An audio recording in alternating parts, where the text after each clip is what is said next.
Hi, my name is Noah Buller, and my topic for the final project was gender issues and how they are represented in the TV show The Office. And I actually chose like the blog style writing for this project, so I did three separate blog posts about a different episode of The Office and how it represents the gender issues that we discussed. The reason I chose this was because I feel like The Office displays and represents gender issues quite often and in ways that are easily misunderstood and viewed as negatively influential and further contributing to gender issues occurring in society. Um, and I actually disagree and tend to think of the show as having a unique quality of addressing important issues on gender through a comedic representation of these issues faced by the characters in the show, and doing so in a way that makes the current standards and stereotypes within society sound ridiculous and a bit eye-opening. Um, so, getting into my first post, which was about the Women's Appreciation episode of The Office, and talking about negative female stereotypes that are represented through this episode. And it's definitely one of the more cringeworthy episodes of The Office, and uses a lot of over the top levels of like ridiculous dialogue and character behavior to ultimately display an issue that is genuinely relatable for people in our society. So we see this represented through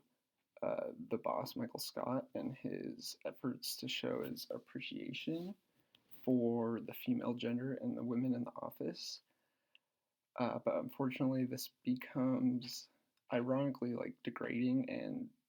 ultimately supportive of negative female stereotypes in the way that he kind of continuously fails to grasp the simple idea of showing respect and equality towards the female gender. Um, I feel like Michael represents a lot of men in society who were programmed and mentally developed to feel a sense of power and importance over women and to view them with a sexual nature before anything else. So, my second post, continuing on with the series, covers gender standards on body image through the weight loss part one and then eventually weight loss part two in the next post episodes of The Office. So these episodes, starting with the first one, cover a weight loss competition between the different branches of Dunder Mifflin in the show. And what I focused on in this first one was mostly the story and perspective of the character Kelly, who, if you're not familiar with the show, is kind of the ideal female stereotype in the office, who takes this competition and overall notion of slimming down much too far and much too personally, to an extent where she is battling with deeper struggles of body image perception and living up to an unrealistic female standard of beauty and slim physique that our society has forced upon her. And she does this through severe dieting and eating disorder strategies like starvation and malnutrition in the effort to, fit the slim role and contribute to the weight loss competition. And ultimately, these are very true and unfortunate realities that are experienced by many females in our culture. And I feel like The Office is able to kind of bring important awareness to the severity of the behaviors of women as a result of trying to fit this standard body image. Um, Most importantly, I feel like the weight loss competition can ultimately be viewed as a metaphor of the dangerously competitive and influential society that we currently live in. So going into the third post, which is part two of the weight loss episode of The Office, continues on the events involving Kelly using the severe strategies and techniques, ultimately resulting in her fainting collapse at the last weigh-in and resulting in punishments issued on the Scranton branch for the weight loss competition and their totals, saying that they do not condone her behaviors or any unhealthy dietary habits in order to compete in their competition, which I thought was interesting and kind of a low-key aspect to this episode,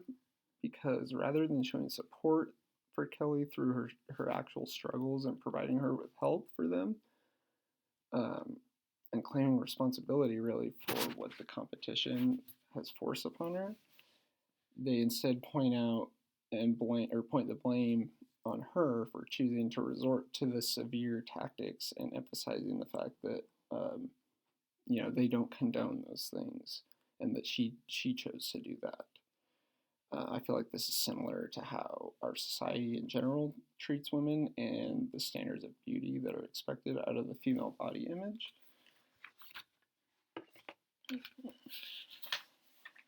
And so, finally, to wrap things up, my overall goal to analyze how The Office represents important gender issues and stereotypes of body image was successful in proving how it has this unique style and quality to ultimately strive on defeating the common gender issues that are structured into society and pointing them out in a ridiculous kind of manner that shows how the nature and the construct of them ultimately sounds dumb and makes us feel dumb and cruel for thinking and relating to those beliefs and mindsets of the characters in the show.